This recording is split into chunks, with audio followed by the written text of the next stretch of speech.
Why does Mossad help India in many cases, Hindenburg, but it's still involved in Project K, etc.? Ah, look, every country has their own national interests, and no two countries are 100% aligned with each other.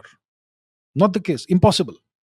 For example, right now the Israelis did an airstrike on Qatar, on Doha, and they took out some Hamas terrorists. Right.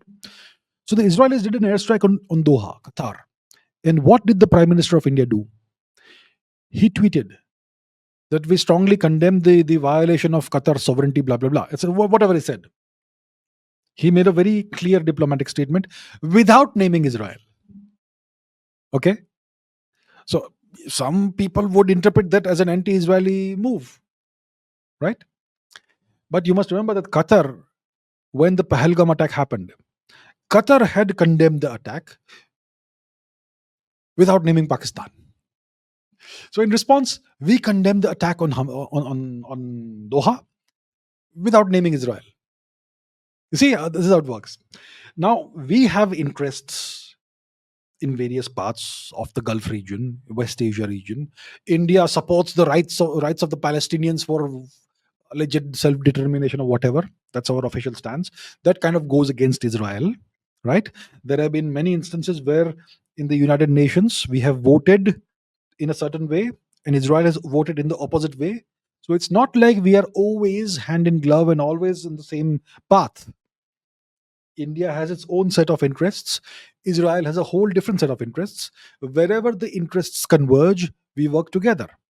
And there are lots of areas where our interests converge, which is why India and Israel have a robust relationship.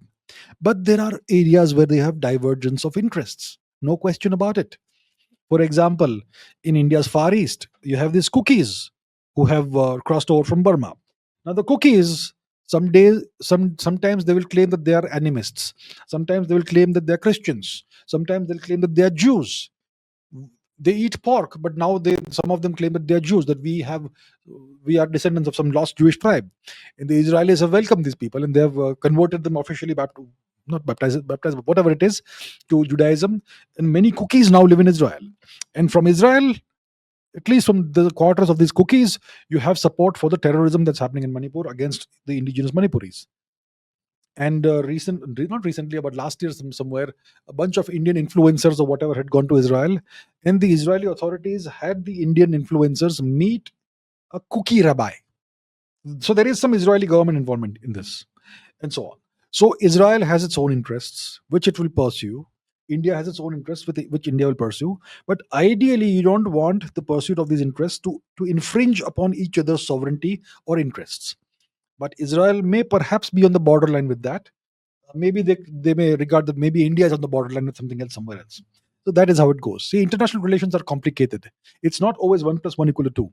It's very complicated. There are all kinds of complexities below the surface level, which are not visible to people who may not be aware of these things, right? So that's how it is.